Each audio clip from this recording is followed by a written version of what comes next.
الحمد لله رب العالمين والعاقبة للمتقين والصلاة والسلام على رسوله الأمين وعلى أهله وصحبه أجمعين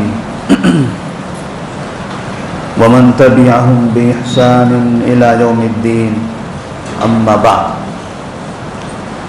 فأعوذ بالله من الشيطان الرجيم بسم الله الرحمن الرحيم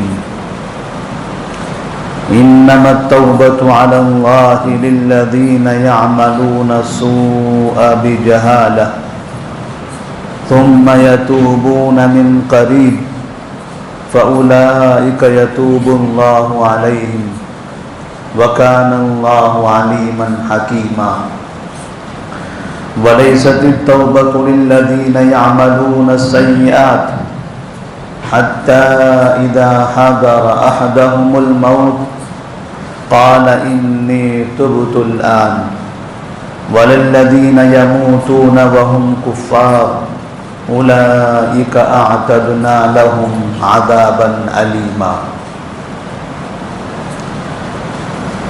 محترم حاضرین، اللہ تبارک و تعالیٰ کی نعمتوں میں سے انتہائی ایک عظیم نعمت ماہ رمضان. ماہ رمضان کی آمد قریب ہے. آئندہ جمعہ سے پہلے ہم اس مہینے میں داخل ہو جائیں گے. رمضان کی آمد سے پہلے عموماً مسلمانوں کے درمیان میں استقبال رمضان سے متعلق چرچا ہوتا ہے کہ رمضان کا استقبال کیسے کیا جائے. اور استقبال ایک انسان خاص طور پر ایسی چیز کا یا ایسی شخصیت کا کرتا ہے جو اس کے نزدیک بڑا اہم ہو اور محبوب ہو. آنے والا شخص جس مقام و مرتبے کا ہوگا استقبال بھی اسی انداز کا ہوگا،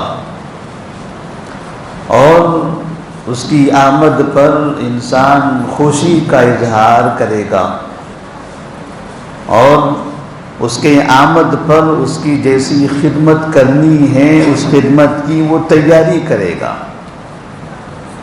تو رمضان کا مہینہ یہ مسلمانوں کے لیے بڑا اہم ہے. تو مسلمان رمضان کے استقبال کی تیاری میں لگے ہوئے ہیں. یہ اللہ کا بھی بہت بڑا احسان ہے کہ ایسے حالات میں، ایسے فتنے کے دور میں بھی مسلمان رمضان کے استقبال کے لیے تیار ہیں. صبح و شام اس فکر میں لگے ہوئے ہیں کہ اب رمضان آئے گا، اب اتنے دن باقی ہے، ہمیں یہ کام کرنا ہے، رمضان میں ہمیں اس طرح سے مصروف رہنا ہے. مسلمان اس مہینے کی تیاری ابھی سے کرنے لگے ہیں، اور یہ ہمارے معاشرے کے لیے بڑے خیر کی بات ہے.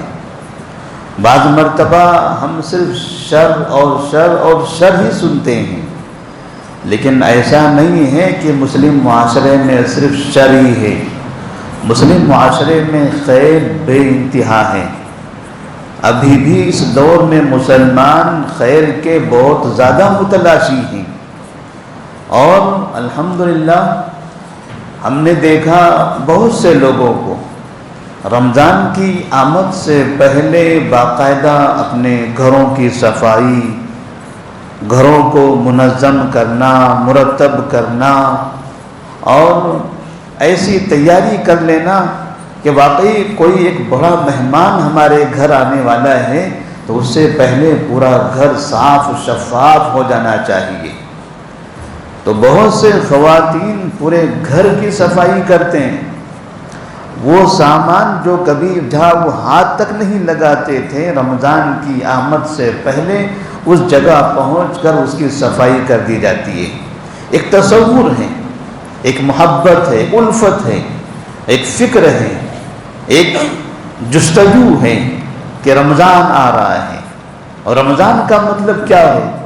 جب وہ جانتے ہیں کہ رمضان کا مطلب یہ ہے کہ رمضان آنے کے بعد ہمیں صبح فجر کی نماز سے کافی دیر پہلے اٹھنا پڑے گا، جاگنا ہوگا، 2 بجے، 1:30 بجے، 3 بجے اٹھ کر ہمیں گھر میں کھانا بنانا ہوگا، یہ محنت اور مشقت برداشت کرنی ہوگی، روزانہ کی نیند سے الگ اب یہ نظام سسٹم کو منظم کرنا پڑے گا۔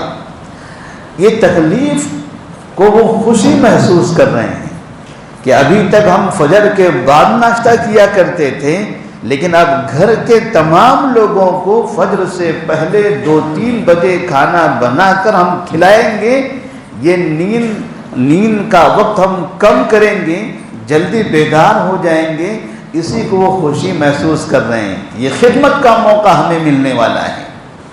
اسی طرح سے مرد حضرات بھی ادھر ادھر کے جو سفر ہیں، ان سفر کو کبھی آگے کبھی پیچھے اپنے کاموں کو منظم کرنے لگتے ہیں کہ رمضان کے مہینے میں کم سے کم میں اپنے دیگر کاموں میں اتنا مصروف نہ ہو جاؤں کہ رمضان کب آیا اور کب چلا گیا معلوم ہی نہ ہو۔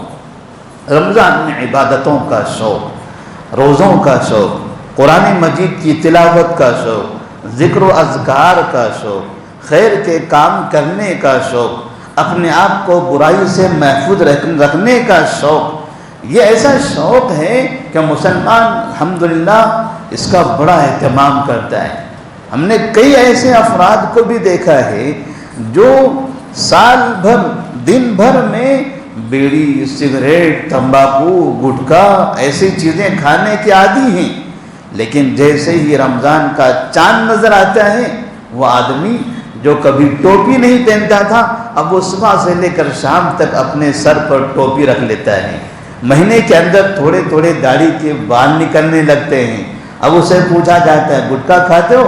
کہتے نہیں، چاند دکھائی دیا گٹکا بند، چاند کے دکھنے کے بعد بیڑی بند، سگریٹ بند، تمباکو بند۔ گناہ کرنے والا انسان بھی یہ سمجھ رہا ہے کہ اس مہینے کی بڑی اہمیت ہے، اگر اس مہینے میں کم سے کم میں اپنے آپ کو حرام کاموں سے، حرام روزی سے محفوظ رکھوں تو اللہ تبارک و تعالیٰ مجھے کتنا بڑا ثواب عطا کرے گا۔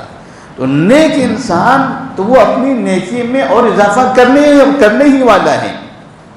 جو برائی کرنے والا انسان ہے وہ بھی اپنے برائیوں سے اپنے آپ کو دور رکھنے کی کوشش کرتا ہے۔ اسی لیے تو نبی کریم صلی اللہ علیہ وسلم نے فرمایا کہ جب رمضان کی آمد ہوتی ہے تو باقاعدہ فرشتے اعلان کرتے ہیں، یا باغی الخیر اقبل ویا باغی الشر ادبر، اے خیر کا کام کرنے والے، سال کے 11 مہینے آپ اچھا کرتے تھے، یہ 12واں مہینہ، یہ رمضان کا مہینہ، یہ تو اب تمہارے لیے اور بڑی نعمتوں والا مہینہ ہے، اور اس میں اضافہ کرو، خیر کے کاموں میں اور اضافہ کرو۔ وَيَا بَاغِيَ الشَّرِّ أَدْبِرْ، 11 مہینے کوتاہی کرنے والے کم سے کم یہ چاند دکھنے کے بعد اپنے آپ کو سدھار لے۔ یہ رمضان کی آمد کے بعد کم سے کم ان دنوں میں تو اپنے آپ کو بدل دیں۔ اگر آپ نہیں بدلے تو پھر کب بدلو گے؟ اللہ تبارک و تعالیٰ نے یہ موقع دیا ہوا ہے، اور کیوں نہ ہو کہ رمضان کی یہ اہمیت ہمارے نظروں میں آئے۔ نبی کریم صلی اللہ علیہ وسلم کے زمانے کا ایک واقعہ ہے کہ طلحہ بن عبید اللہ رضی اللہ تعالی عنہ وہ فرماتے ہیں کہ ایک مرتبہ نبی کریم صلی اللہ علیہ وسلم کے دربار میں 2 لوگ حاضر ہوئے۔ انہوں نے آ کر آپ کے ہاتھوں پر بیعت کی، اسلام قبول کیا۔ اسلام قبول کرنے کے بعد دونوں وہاں سے چلے گئے، اور پھر وہ کہتے ہیں میں نے دیکھا کہ ان دونوں میں سے ایک ایسا انسان تھا بہت زیادہ عبادت گزار، اور دوسرا انسان اس کے مقابلے میں کم عبادت گزار۔ ایک زیادہ نیک تھا، ایک اس کے مقابلے میں کم تھا۔ جو زیادہ عبادت گزار تھا وہ ایک دن ایسا ہوا کہ جنگ میں شہید ہو گیا۔ دوسرا جو تھا، جو کم عبادت گزار تھا، اس کے 1 سال کے بعد اس کا انتقال ہو گیا۔ طلحہ بن عبید اللہ رضی اللہ تعالیٰ عنہ چونکہ ان کے اسلام کا واقعہ بھی دیکھ چکے تھے اور ان کی موت کی خبریں بھی انہیں مل چکی تھی۔ تو اب یہ کہتے ہیں کہ ایک دن میں نے خواب دیکھا، اور خواب میں کیا دیکھتا ہوں کہ جو شخص کم عبادت گزار تھا بعد میں انتقال کر گیا تھا، جنت میں وہ پہلے زیادہ عبادت کرنے والے اور شہادت کی موت مرنے والے سے پہلے جنت میں جا رہا ہے، اس سے پہلے وہ جنت میں داخل ہو رہا ہے۔ تو انہیں تعجب ہوا کہ وہ زیادہ عبادت گزار بھی تھا اور شہید بھی تھا، اس کی عبادتیں کم تھی اور یہ شہید بھی نہیں تھا، یہ فطری موت سے مرا تھا۔ تو صبح نبی کریم صلی اللہ علیہ وسلم سے سوال کیا گیا، یا رسول اللہ صلی اللہ علیہ وسلم، میں نے خواب میں ایسا دیکھا ہے، کیا مسئلہ ہے؟ یہ تعبیر کیا ہو سکتی ہے اس کی؟ آخر کم عبادت کرنے والا شخص اور فطری موت مرنے والا شخص وہ شہید سے پہلے جنت میں کیسے داخل ہو گیا؟ نبی کریم صلی اللہ علیہ وسلم نے بڑی پیاری بات بتائی۔ آپ نے فرمایا، الیس قد مکث ھذا بعدہ سنۃ، الیس قد مکث ھذا بعدہ سنۃ فادرک رمضان فصامہ، کیا جو بعد میں اس کا انتقال ہوا، جو کم عبادت کرتا تھا پہلے کے مقابلے میں، کیا ایسا نہیں تھا کہ اسے اس کی زندگی کے مقابلے میں 1 سال زیادہ ملا؟ اسلام تو دونوں ایک ہی وقت میں لے آئے، لیکن 1 سال زندگی اس کی زیادہ رہی اور 1 رمضان اس کو زیادہ ملا۔ فَأَدْرَكَ رَمَضَانَ فَصَامَهُ وَصَلَّى كَذَا وَكَذَا سَجْدَةً فِي السَّنَةِ، اور پھر 1 سال رمضان بھی ملا اور پھر ان 1 سال کے اندر کچھ نمازیں بھی ملی۔ فَلَمَا بَيْنَهُمَا أَبْعَدُ مِمَّا بَيْنَ السَّمَاءِ وَالْأَرْضِ، تو ان دونوں کے درمیان کا جو فرق ہے وہ ایسا ہی ہے جیسے آسمان اور زمین کے درمیان کا فرق ہے، جیسے آسمان اور زمین کے درمیان کا فرق ہے۔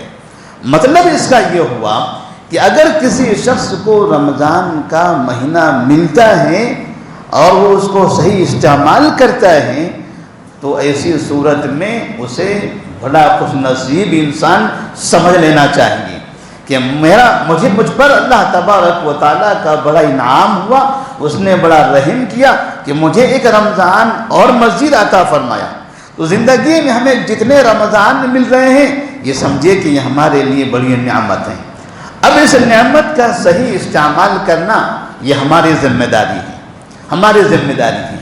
تو استقبال رمضان میں ہم گھروں کی صفائی اور دیگر جو الگ الگ کام ہوتے ہیں، بعض مرتبہ لوگ تجارت کے سامان بھی یا تجارت اور کاروبار کو بھی الگ الگ انداز میں مرتب کرنے کی کوشش کرتے ہیں کہ رمضان کا مہینہ ہے، کچھ نیا سامان لانا ہے، نئی دکان کھولنا ہے، نئی ہوٹل کی اوپننگ ہونی ہے۔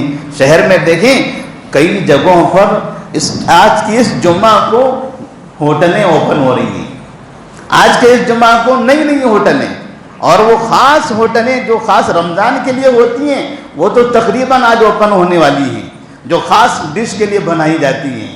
تو اس طرح سے یہ خیر کا مہینہ ہے، نیکیوں میں آگے بڑھنے کا، تجارت میں ترقی کرنے کا، ہر کام کا مہینہ ہے۔ ایک حلال طریقے سے آدمی تجارت کرنا چاہے، رمضان میں اس کے لیے ویلکم ہے۔ آئیے، یہ اللہ کی نعمتوں والا، برکتوں والا مہینہ ہے۔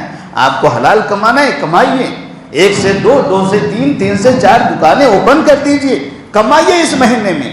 اللہ کی روزی ہے، اللہ کا فضل ہے، اللہ کی حلال روزی کمانا یہ بھی آپ کے لیے اللہ کا بہت بڑا انعام ہے۔ روزی بھی کمائیے، نیکیاں بھی کمائیے، عبادتوں میں اپنا وقت بھی صرف کیجیے، تراویح کا بھی اہتمام کیجیے۔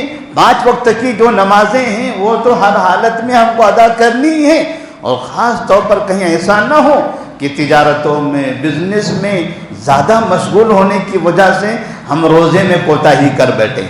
بہت سے لوگ تجارتوں میں مشغولیت کی وجہ سے روزے میں کوتاہی کرتے ہیں، اور وہ سمجھتے ہیں بس گراہک اتنا زیادہ ہوتا ہے، اوپر نیچے یہاں وہاں گراہک سے بات کرتے کرتے منہ سوکھ جاتا ہے، گلا درد ہونے لگتا ہے، اگر روزہ رکھیں گے تو تکلیف ہوگی، تو اللہ نے تو پیسہ دیا ہے، چلیے روزانہ ایک روزے کے بدلے میں 150 200 روپیہ ہم غریبوں کو دیتے چلے جائیں گے، اللہ بہت بڑا ہے، اللہ بہت بڑا ہے، وہ غفور ہے، وہ شکور ہے، وہ بہت رحم کرنے والا ہے، وہ 70 ماؤں سے زیادہ محبت کر، سب معاف کر دے گا۔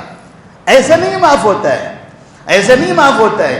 آپ مجبور نہیں ہیں، آپ معذور نہیں ہیں، اور آپ الگ الگ بہانے بنا کر گناہ کرنے میں، کوتاہیاں کرنے میں آگے بڑھ رہے ہو، اور یہ سمجھ رہے ہو کہ میں کرتا رہوں گا وہ معاف کرتا جائے گا، میں اور کروں گا وہ معاف کرے گا، میں اور کروں گا۔ آپ جان بوجھ کر ضد کر کے اگر گناہ کرو گے، اللہ معاف نہیں، ڈنڈے مارے گا۔ اس لیے کہ جہاں اللہ تعالیٰ غفور ہے، ارحم الراحمین ہے، وہیں اللہ تبارک و تعالیٰ کی صفات میں سے ایک صفت یہ بھی ہے، ان بطش ربک لشدید، ان بطش ربک لشدید، اللہ کی جو پکڑ ہے بہت سخت ہے، بہت خطرناک مارنے والا بھی ہے۔ جو مجرم قسم کے افراد ہوتے ہیں، جرائم پیشہ عناصر، جو سمجھتے ہیں کہ بس ہم گناہ کرتے رہ جائیں گے، اللہ ارحم الراحمین ہے، گناہ کرتے جائیں گے، ارحم الراحمین ہے۔ باقاعدہ مسلمانوں میں ایک طبقہ مسلمانوں کو یہ لوری سناتا رہتا ہے، کوئی بات نہیں، معاف کرتے رہے گا اللہ تعالیٰ، 70 ماہ زیادہ محبت کرنے والا ہے۔ اتنی بڑی دنیا میں کتنے انسان ہیں دنیا میں؟ بہت ہیں۔ میں اتنے لوگوں میں کہاں ہوں؟ میرا کیا شمار ہے، میری کیا حیثیت ہے؟ بھلا اتنی بڑی دنیا میں اللہ مجھے ہی پکڑنے والا ہے، میں تو کہاں کس کونے سے جنت میں چلا جاؤں گا معلوم بھی نہیں پڑے گا۔ یہ ایسا لگتا ہے جیسے فنکشن ہال کی دعوت ہے، کسی بھی کونے سے جنت کے اندر گھس جائے گا۔ ایک ایک انسان پر رب کی نگاہیں ہیں، ہر انسان کے ہر عمل پر رب کی نگاہیں ہیں، ہر انسان کی ہر پلک جھپکنے پر رب کی نگاہیں ہیں۔ کوئی بھی انسان خدا کو گناہ کر کے دھوکہ دے دے، ایسا نہیں ہو سکتا۔ بعض ہمارے پاس کچھ دعوت دینے والے، بیانات کرنے والے، لوگوں میں نصیحت کرنے والے، لوگوں کو گناہ کرنے پر ایسے ابھارتے رہتے ہیں، معاف کرنے والا ہے، چلو کرتے رہو، یہ بھی کام کرتے رہو، اللہ سے اپنے گناہوں کی معافی مانگتے رہیں، توبہ کرتے رہیں۔ عبداللہ بن مسعود رضی اللہ تعالیٰ عنہ فرماتے ہیں، ان المؤمن یرا ذنوبہ کأنہ قاعد تحت جبل یخاف ان یقع علیہ۔ مومن کی شان کیسے ہوتی ہے؟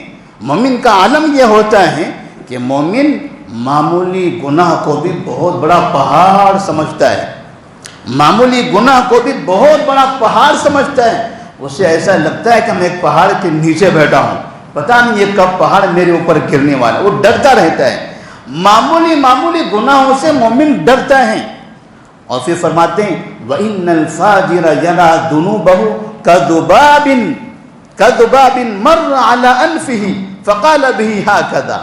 اور جو گنہگار ہوتا ہے، فاجر انسان ہوتا ہے، بدکردار انسان ہوتا ہے، وہ گناہوں کو مکھیوں کی طرح سمجھتا ہے کہ جو ناک پہ بیٹھی اور میں نے اپنے ہاتھ سے اڑا دیا، چلے گئی۔ وہ گناہوں کو ایسے حقیر اور کمتر سمجھتا ہے۔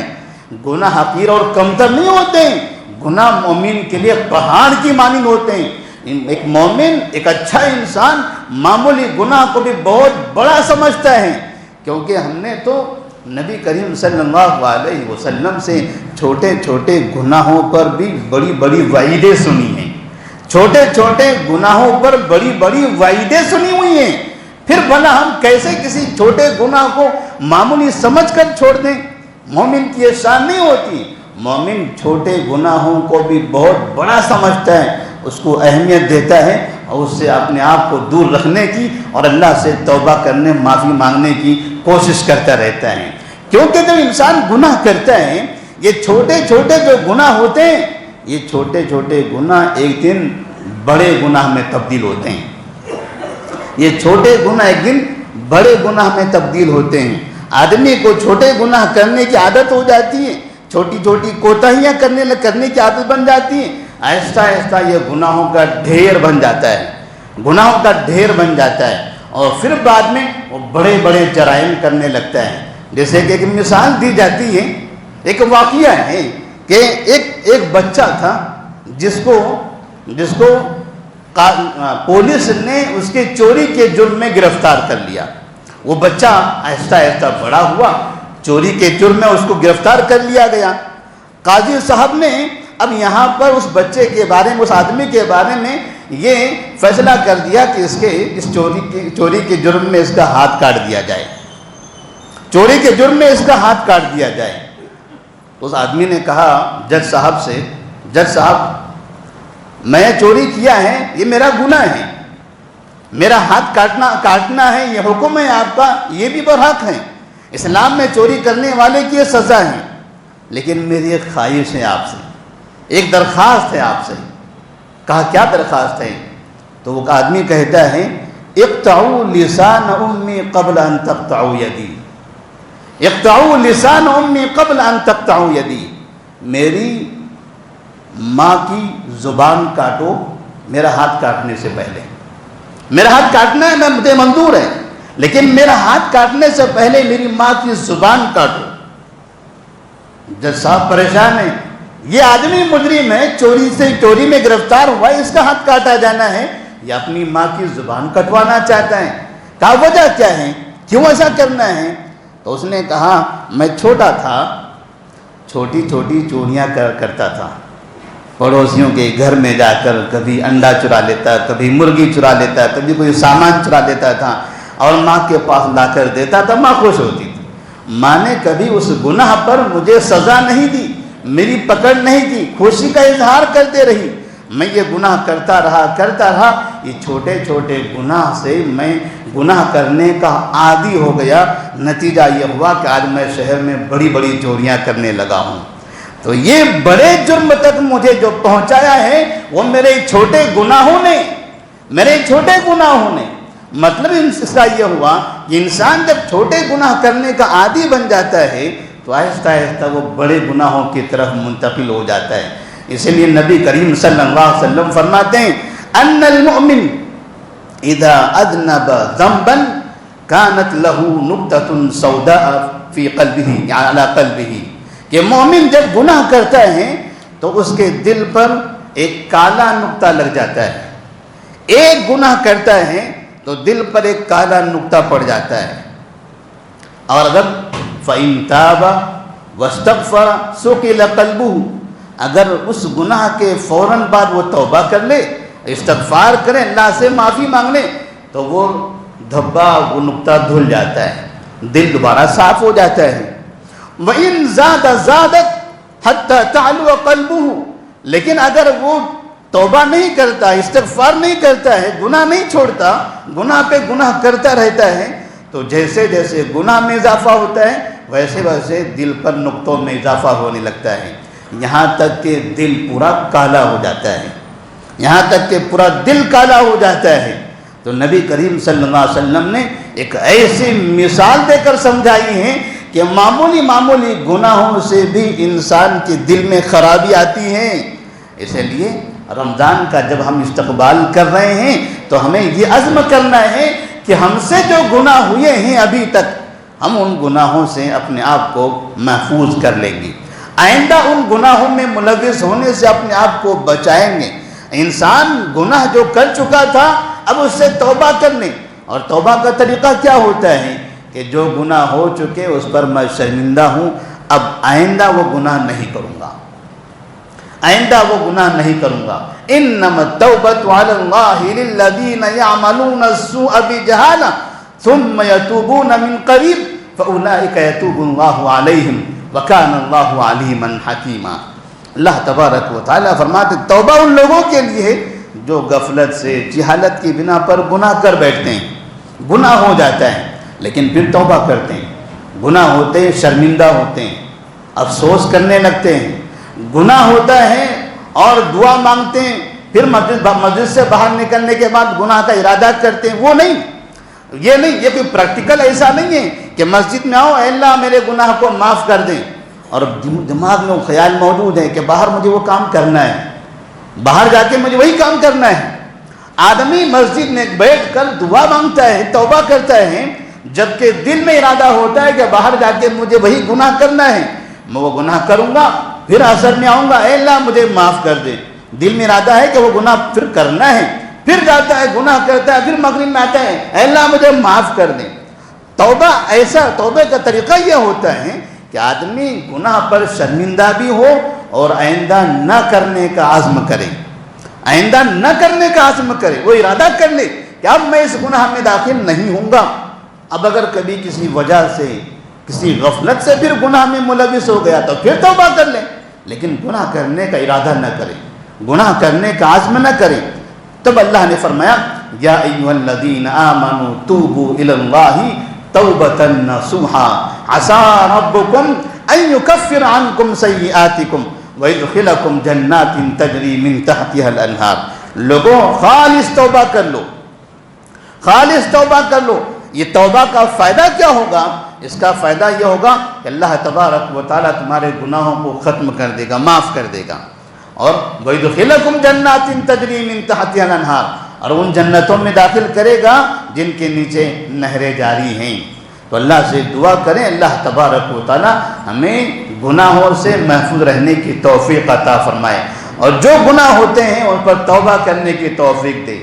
آئندہ جو مہینہ آ رہا ہے، جو ایام آتے ہیں، یہ کوشش کریں کہ آئندہ ہم سے کوئی ایسا گناہ سرزد نہ ہو، اس لیے کہ اگر ہم توبہ کرتے ہیں تو پچھلے گناہ معاف ہو جاتے ہیں۔